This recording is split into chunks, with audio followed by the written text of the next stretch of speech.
Hey everyone, and welcome back to This Week in Maritime History, where we highlight fascinating stories from the world's oceans, storms, shipwrecks, battles, and breakthroughs. This week, we're talking about ships that braved Cape Horn, sailed into Antarctica, survived Pearl Harbor, and even hosted President Lincoln. Let's dive in. We begin on March 30th, 1881, when the SS Aberdeen set sail on her first voyage, leaving London bound for Melbourne, then Shanghai, and eventually back home via the Suez Canal. That's impressive in itself, but what made Aberdeen truly groundbreaking was her engine.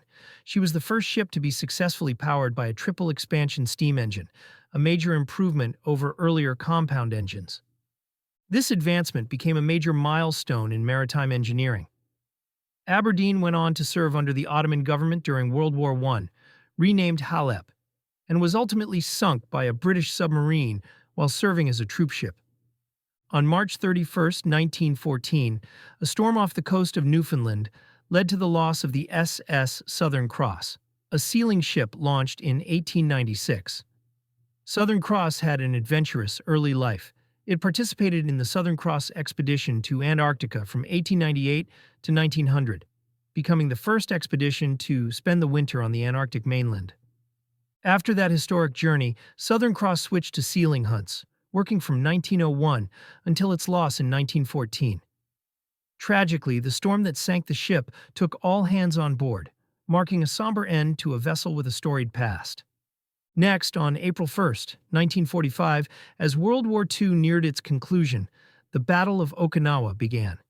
The USS West Virginia played a key role, stationed just off the island to support the invasion through bombardment and lighting up the battlefield.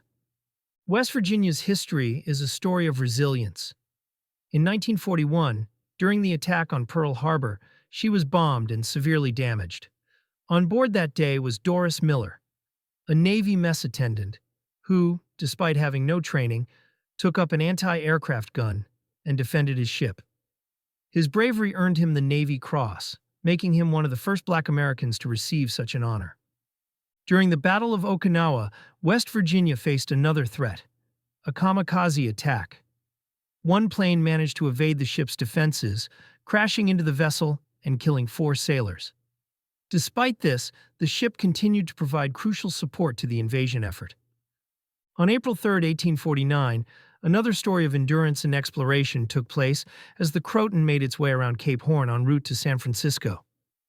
While navigating the treacherous Maire Strait, Hiram Chittenden sketched the dramatic landscapes he saw. Chittenden would later become famous for his work with the Army Corps of Engineers in Seattle, where the Hiram M. Chittenden locks bear his name. But his journey around Cape Horn reminds us of the perils faced by ships during the California Gold Rush era. And finally, on April 4, 1865, President Abraham Lincoln made a historic visit to Richmond, Virginia, aboard the USS Malvern. Just days after Union troops captured the city, Lincoln arrived on the former Confederate blockade runner, originally named William G. Hughes. The ship had quite a journey itself, after being captured by the Union Navy in 1863. While operating as Ella and Annie, it was renamed Malvern and served as a flagship for Admiral David Dixon Porter. After the war, it was returned to its original owner and its original name, William G. Hughes. And that's it for this week. From the stormy seas of Newfoundland to the Battle of Okinawa, these stories remind us of how the maritime world is shaped by both technology and human resilience. If you enjoyed today's look back at maritime history, make sure to like, subscribe, and hit the bell icon so you never miss an episode. And as always, if you have an event you'd like us to cover, drop a comment below. Until next time, happy sailing.